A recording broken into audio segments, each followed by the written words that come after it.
শুনছিলেন শিরোনাম, এবার জানাবো পুরো খবর। রাজনৈতিক দল হিসেবে আওয়ামী লীগের কার্যক্রম নিষিদ্ধের ঘটনায় উদ্বেগ প্রকাশ করেছে ভারত। মঙ্গলবার সন্ধ্যায় দিল্লিতে পররাষ্ট্র মন্ত্রণালয়ের সংবাদ সম্মেলনে এক প্রশ্নের জবাবে মুখপাত্র রণধীর জয়সওয়াল বলেন, কোনো উপযুক্ত পদ্ধতি অনুসরণ না করেই আওয়ামী লীগের উপর নিষেধাজ্ঞা আরোপ উদ্বেগজনক ঘটনা। বলেন, এতে দেশের রাজনৈতিক পরিসর সংকুচিত হয়ে আসছে।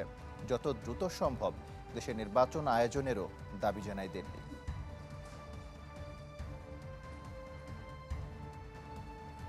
শ্রমবাজার নিয়ে আলোচনায় মালয়েশিয়া সফরে গেছেন আইন ও প্রবাসী কল্যাণ উপদেষ্টা ডক্টর আসিফ নজরুল। স্থানীয় সময় মঙ্গলবার সন্ধ্যায় তিনি কুয়ালালামপুর পৌঁছান। এ সময় মালয়েশিয়ায় নিযুক্ত হাইকমিশনার ও প্রবাসী বাংলাদেশিরা তাকে স্বাগত জানান।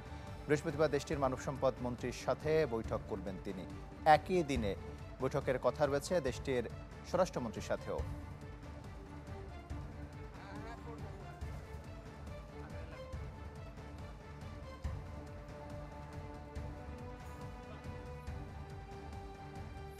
এ বিষয়ে আরও খবর জানাতে মালয়েশিয়া থেকে আমাদের সঙ্গে সরাসরি যুক্ত হচ্ছেন সহকর্মী ওয়াহিদ সোহান।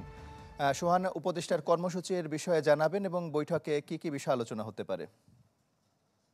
জি, আপনাকে অসংখ্য ধন্যবাদ। আপনি যেমনটি বলছিলেন, আসলে আজকে আমাদের আইন ও প্রবাসী কল্যাণ উপদেষ্টা ডক্টর আসিফ নজরুল তিনি মালয়েশিয়ার সময় সন্ধ্যা 6টা 45 মিনিটে তিনি মালয়েশিয়ান এয়ারপোর্ট থেকে ভিআইপি গেট দিয়ে বের হন। আসলে উনি মালয়েশিয়া আসার যে উদ্দেশ্যটি সেটি হলো যে মালয়েশিয়াতে থাকা যে সমস্ত অবৈধ শ্রমিকরা রয়েছে তাদেরকে লিগ্যালাইজেশনের আওতায় নিয়ে আসার জন্য এখানে মালয়েশিয়ার স্বরাষ্ট্রমন্ত্রীর সাথে তিনি বৈঠক করবেন। তবে আমি আপনাদেরকে একটু বলে রাখি সেটি হলো যে আসলে মালয়েশিয়াতে আমাদের যে শ্রম বাজারটি রয়েছে, এই শ্রম বাজারটিকে সিন্ডিকেট মুক্ত ভাবে শ্রম বাজারটিকে যাতে বাংলাদেশের স্বার্থ রক্ষা করে সিন্ডিকেট মুক্ত শ্রম বাজার ওপেন হয় সেটি নিয়ে কাজ করবেন। তবে ওনার যে এজেন্ডা রয়েছে, আগামীকালকে 14 তারিখ তিনি সকালবেলা একটি কোম্পানি ভিজিটে যাবেন সকাল 9:30টায়, এবং তিনি দুপুর 2টা 35 মিনিটে তিনি রেনেসাস হোটেলে তিনি এখানকার যে সমস্ত কোম্পানি রয়েছে কোম্পানি মালিকদের সাথে বৈঠক করবেন, এবং রাতের বেলায় তিনি বাংলাদেশ হাউজে হাই কমিশনারের বাসভবনে তিনি সেখানে তিনি ডিনার করবেন। এবং আপনাকে যদি আমরা 15 তারিখের শিডিউল বলি, 15 তারিখ সকাল 10টা 30 মিনিটে তিনি মালয়েশিয়ার মানব সম্পদ মন্ত্রীর সাথে তিনি বৈঠক করবেন, এবং 2টা 30 মিনিটে মালয়েশিয়ার স্বরাষ্ট্রমন্ত্রীর সাথে বৈঠক করবেন। তবে তিনি আমাদেরকে যে বিষয়টি জানিয়েছেন আজকে মালয়েশিয়ান আন্তর্জাতিক বিমানবন্দরে, সেটা তিনি আমাদেরকে যে বিষয়টি বললেন যে আসলে বাংলাদেশের স্বার্থ সংশ্লিষ্ট রেখে এবং সিন্ডিকেট মুক্তভাবে শ্রমবাজার ওপেন হবে কিনা এই বিষয় নিয়ে যখন ওনার সাথে কথা হলো, তিনি বললেন যে বাংলাদেশের স্বার্থকে উদ্দে রেখে তিনি তাদের সাথে আলোচনা করবেন। এবং তিনি আরেকটি বিষয় বললেন যে আমাদের এখানে যে সমস্ত ইলিগাল আনডকুমেন্টেড প্রবাসী বাংলাদেশিরা এখানে প্রতিদিনে আটক হচ্ছে, তাদের বিষয়ে আসলে তিনি মালয়েশিয়ার স্বরাষ্ট্রমন্ত্রীর সাথে এবং মালয়েশিয়ার সরকারের সাথে আলোচনা করে তাদের লিগ্যালাইজেশনের বিষয়টি নিয়ে তিনি আলোচনা করবেন। এছাড়াও তিনি আরেকটি বিষয় আমরা জানতে পেরেছি, সেটি হলো যে এখানে আসলে আমাদের প্রবাসী বাংলাদেশিদের দীর্ঘদিনের দাবি যে এখানে মাল্টিপল এন্ট্রি ভিসা, যে আমাদের বাংলাদেশি ওয়ার্কাররা ছাড়া আর সবাই কিন্তু মাল্টিপল এন্ট্রি ভিসা পায়, আমাদের বাংলাদেশিরা যাতে মাল্টিপল এন্ট্রি ভিসা পায় সেটা নিয়ে আলোচনা করবেন। আরেকটি বিষয় মনে রাখি, সেটি হলো যে আসলে ইতিমধ্যে মালয়েশিয়াতে যে মালয়েশিয়া সরকার যে ঘোষণা দিয়েছে, সেই ঘোষণার আলোকে 15টি সোর্স কান্ট্রির মধ্যে 14টি কান্ট্রি থেকে আসলে যে ওয়ার্কার নেওয়ার প্রক্রিয়াটা শুরু হয়ে গিয়েছে। আমাদের বাংলাদেশি সিন্ডিকেটে হস্তক্ষেপ করে রাখার কারণে আসলে আমাদের প্রবাসী কর্মীরা আসলে তারা আসতে পারবে কিনা এই বিষয়টি একটা শঙ্কা তৈরি হয়েছিল। ডক্টর আসিফ নজরুল আসার পরে আসলে শঙ্কাটি কেটে যাচ্ছে। সোহান, আপনাকে ধন্যবাদ। মালয়েশিয়া থেকে আমাদের সঙ্গে যুক্ত হয়েছিলেন ওয়াহিদ সোহান। ভারত পাকিস্তানের সংঘাত আপাতত থেমেছে, তবে থামেনি সীমান্ত উত্তেজনা। পেহেলগামের পর্যটকদের উপর সন্ত্রাসী হামলায় জড়িতদের ধরতে চলছে ভারতীয় নিরাপত্তা বাহিনীর অভিযান। সোপিয়ানে অভিযানের সময় বিচ্ছিন্নতাবাদীদের সাথে নিরাপত্তা কর্মীদের সংঘর্ষে প্রাণ গেছে 3 জনের। এছাড়া এখনও সীমান্তে ড্রোন হামলার আতঙ্কে কাটছে কাশ্মীরের বাসিন্দাদের দিন। যুক্তরাষ্ট্রের মধ্যস্থতায় এখন যুদ্ধবিরতিতে ভারত পাকিস্তান। দুই পক্ষের সংঘাত থামলেও জম্মু ও কাশ্মীরের সীমান্ত এলাকায় সন্ত্রাসবাদ দমনে বদ্ধপরিকর ভারত। পেহেলগামে হামলায় জড়িতদের খোঁজে চলছে তল্লাশি অভিযান। ভয়াবহ সেই হামলায় নিরীহ পর্যটকদের প্রাণহানির ঘটনায় জড়িতদের তথ্য দিলে 20 লাখ রুপি পুরস্কার ঘোষণা করেছে স্থানীয় প্রশাসন। মঙ্গলবার গোয়েন্দা তথ্যের ভিত্তিতে জম্মু কাশ্মীরের সোপিয়ানে চিরুনি অভিযানের সময় নিরাপত্তা বাহিনীর সদস্যদের সাথে সংঘর্ষ হয় বিচ্ছিন্নতাবাদীদের। এ সময় বন্দুকযুদ্ধে প্রাণ গেছে বেশ কয়েকজনের। প্রথমে কুলগাম জেলায় সংঘর্ষ শুরু হলেও বিচ্ছিন্নতাবাদীরা সোপিয়ানের দিকে এগোতে থাকে। সেখানে নিরাপত্তা বাহিনীর সদস্যদের সাথে হয় তুমুল লড়াই। সন্ত্রাস ও বিচ্ছিন্নতাবাদ নিয়ন্ত্রণে না আসা পর্যন্ত জম্মু কাশ্মীরে অভিযান অব্যাহত রাখার হুঁশিয়ারি দিয়েছে ভারতীয় সেনাবাহিনী।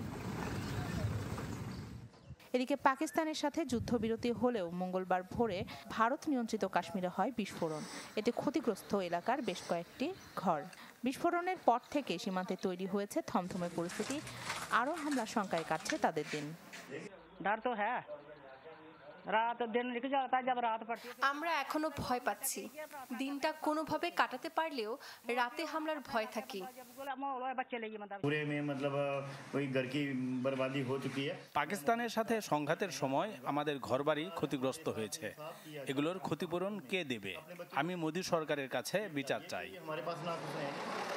গত সপ্তাহে ভারতের হামলার উপযুক্ত জবাব দেয়ায় সরকারের প্রতি সন্তোষ জানিয়েছেন পাকিস্তানের বাসিন্দারা। ভারতের আরএসএস পাকিস্তানের বিরুদ্ধে সন্ত্রাসবাদের অভিযোগ ছড়াচ্ছে, আর তারা আমাদের মসজিদে হামলা চালাচ্ছে আর আমাদের সন্ত্রাসী তকমা দেওয়ার চেষ্টা করছে। কিন্তু বাস্তবতা হলো আমরা মুসলিম ও শান্তিপ্রিয় মানুষ। কাশ্মীর ইস্যুকে দক্ষিণ এশিয়ায় আঞ্চলিক অস্থিরতার অন্যতম কারণ হিসেবে মনে করছেন পাকিস্তানের পররাষ্ট্রমন্ত্রী ইশাক দার। ভারতের অংশগ্রহণ ছাড়া এই সমস্যার সমাধান পাকিস্তানের একার পক্ষে করা সম্ভব নয় বলেও সিএনএনকে দেয়া সাক্ষাৎকারে জানান তিনি। রাখি জেসমিন, চ্যানেল 24। এ নিয়ে আরো খবর জানাতে কলকাতা থেকে আমাদের সঙ্গে সরাসরি যুক্ত হচ্ছেন সহকর্মী শুভজিৎ পুততুণ্ড। শুভজিৎ, কাশ্মীর সীমান্তে সন্ত্রাসীদের বিরুদ্ধে অভিযানের বিষয়ে নতুন কি তথ্য আছে আপনার কাছে? দেখুন, টিআরএফ এর যে জঙ্গিদের বিরুদ্ধে মূলত সকাল থেকে অভিযান চলেছে, তাদের যে শীর্ষ নেতা রাশেদ কুট্টি তিনি কিন্তু নিহত হয়েছেন। একেবারে সেনা সমর্থিত যে সূত্র, সেই সূত্রগুলো কিন্তু নিশ্চিত করেছে রাশেদ কুট্টি নিহত হয়েছে এবং রাশেদ কুট্টির 2 সহযোগী তিনি নিহত হয়েছে। মূলত কুলগাম থেকে সকালে যে অপারেশন শুরু হয়েছিল সোপিয়ান অব্দি, সেই অপারেশনের একটা বৃহত্তর রেঞ্জ সোপিয়ানের জঙ্গল জুড়ে অপারেশন চলেছিল এবং সেখানেই কিন্তু এই 3 জন নিহত। এবং সেনা কিন্তু বলছে যে অপারেশন, যে সার্চ এন্ড ডেস্ট্রয় যে অপারেশন যে শুরু হয়েছিল অপারেশন কেলারের নামে, সেই অপারেশন কিন্তু এখনো পর্যন্ত চলমান রয়েছে। সেনা বলছে যে 5 জন এখনো পর্যন্ত এই পহেলগাঁও হত্যার সঙ্গে জড়িত, সেই 5 জনকে কিন্তু তারা, যে এই 5 জনের মধ্যে 3 জন এই 5 জনের মধ্যে রয়েছে কিনা তা তারা নিশ্চিত হতে পারেনি।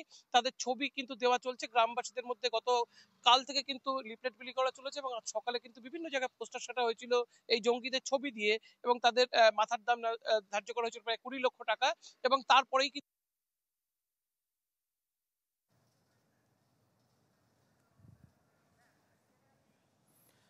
শুভজিৎ পুততুণ্ড আমাদের সঙ্গে যুক্ত হয়েছিলেন ভারতের কলকাতা থেকে। কান উৎসবের খবর জানাতে ফ্রান্স থেকে আমাদের সঙ্গে এই মুহূর্তে যুক্ত হচ্ছেন সহকর্মী শারিন জেবিন। জেবিন, উৎসবের বিষয়ে কি তথ্য আছে আপনার কাছে, আমাদের জানান। তমাল, যদি বলি যে এই মুহূর্তে বাংলাদেশ সময় 11টা 20-এর কাছাকাছি বা তার আশপাশে, আর ঠিক সেই সময়টাতে ফ্রান্সের সাগর পাড়ের শহর কানে চলছে 78তম কান চলচ্চিত্র উৎসবের উদ্বোধনী আয়োজন। আমি যখন অন ক্যামেরায় কথা বলছি তখন আমার পেছনে দারুণ জমকালো আয়োজন উদ্বোধন অনুষ্ঠানটা চলছে এবং সেই আয়োজনটা উপস্থাপনা অভিনেতা লরেন্স ল্যাপুল্টে।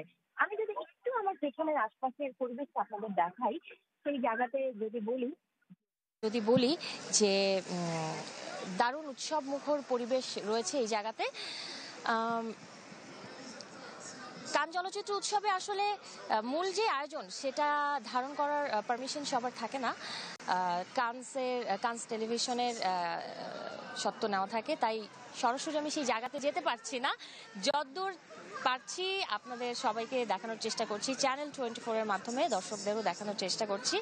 তো এবারের আসরে যদি বলি যে বিশেষ কি কি আছে এই জায়গাতে, দেখা যাচ্ছে যে কান চলচ্চিত্র উৎসবের যেই পোস্টার প্রকাশ করা হয়েছে, প্রথমবারের মতো কানসে আয়োজকরা জোড়া পোস্টার প্রকাশ করেছে। আর এটা ছিল একটু নতুন একটা বিষয়। সেই জায়গাতে আর যদি বলি যে আমাদের দেশের জন্য এবারের কান চলচ্চিত্র উৎসব কতটা বিশেষ হতে পারে, সেটা বলতে গেলে বলতে হবে যে মূল প্রতিযোগিতা বিভাগে 9 সদস্যের জুরি বোর্ডের প্রেসিডেন্ট তো নারী অভিনেত্রী জুলিয়েট বেনোচে। আর সেই মূল প্রতিযোগিতা বিভাগে লড়ছে বাংলাদেশের সিনেমা, যে সিনেমাটি পরিচালনা করেছেন আদনান আর রাজীব। আর আদনান আর রাজীবের স্বল্পদৈর্ঘ্য সিনেমা আলী স্বর্ণপামের জন্য লড়াই করবে। আর এছাড়াও বিশেষভাবে প্রদর্শনীতে এবারের আসরে জায়গা পেয়েছে 9টি সিনেমা। কান ক্লাসিক্সে স্থান পেয়েছে 30 সিনেমা। আর শর্ট ফিল্ম প্রতিযোগিতায় 11টির পাশাপাশি শিক্ষার্থী নির্মাতাদের বিভাগ লা সানাফে আছে 16টি ছবি। আর বাংলাদেশের আরও একটি সিনেমা এবারের কান চলচ্চিত্র উৎসবে প্রদর্শিত হচ্ছে মার্শেদু ফিল্মে। সেই সিনেমাটার নাম হচ্ছে বাঙালি বিলাস। তো সব মিলিয়ে যদি বলি যে এবারের কান চলচ্চিত্র উৎসবটাও দারুণভাবে শুরু হয়েছে। 13 মে থেকে এই উৎসব, 12 দিনের এই উৎসব চলবে। জেবিন, আপনাকে ধন্যবাদ। আমাদের সহকর্মী শাহরিন জেবিন ফ্রান্স থেকে জানাচ্ছিলেন কান চলচ্চিত্র উৎসবের বিষয়ে। জানাবো অন্যান্য খবর। নতুন পোপ লিও চতুর্দশের মঙ্গল কামনায় পর্তুগালের ভার্জিন ম্যারিতে সমবেত হন হাজার হাজার ভক্ত অনুসারীরা। এ সময় বিশ্বশান্তি প্রতিষ্ঠায় প্রার্থনা জানান তারা। চার্চ কর্তৃপক্ষ বলছে, পর্তুগাল, স্পেন, পোল্যান্ড সহ কয়েক দেশ থেকে প্রায় 3 লাখ ক্যাথলিক ধর্মাবলম্বী আসেন এই আয়োজনে।